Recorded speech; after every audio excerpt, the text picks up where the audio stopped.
The Momentum trial, I think, is a trial that should change our practice. It's a study that proves, I believe, that a magnetically driven pump for patients that have an LVAD compared to the more traditional axial model has better outcomes at 2 years.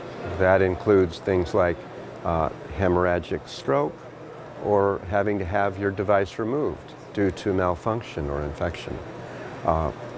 There wasn't a mortality benefit, but if you start piling up additional procedures, hospitalizations, things like that, it's clear that this magnetically triggered device is an advance, and I think it's changing practice right now. I think that there are 3 things that are important about Momentum. The first thing is what a journey we've been on to see refinement in the technology and get to the point where we use words today like eliminating pump exchange, eliminating pump thrombosis, substantially reducing all types of strokes. These really constitute revolutionary breakthroughs in the technology, breakthroughs that will help patients. If you've been at the bedside taking care of a patient that's had a stroke with a VAD in place, that's not a good day.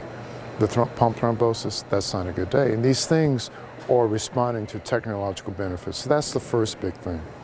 The second big thing is that we realize that patients are beginning to thrive with these pumps. For a long time, we knew the pumps could help patients stay alive longer, but the whispered undercurrent there was a live but, dealing with longitudinal complications. Even today, we acknowledge it again that RV dysfunction and infections are still evident problems. But now we're talking about patients that are alive and thriving. The quality of life data may be the most important thing we saw, so that's important.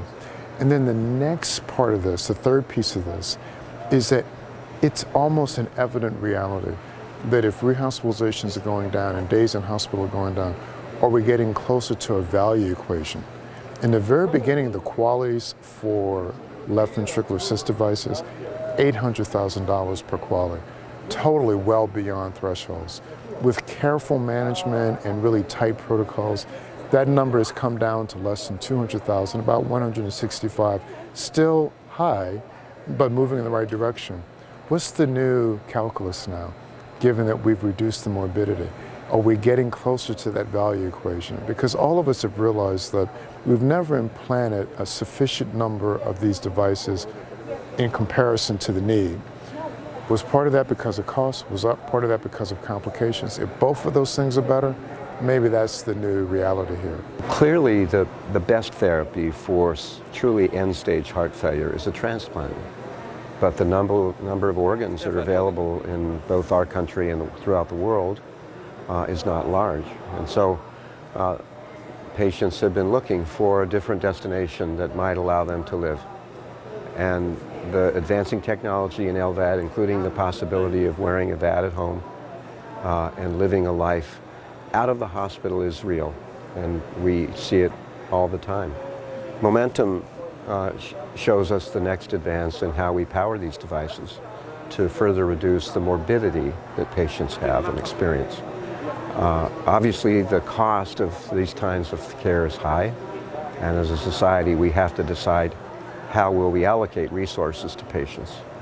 But from a purely individual patient point of view, more patients are getting better care with less morbidity, better survival, and it's exciting.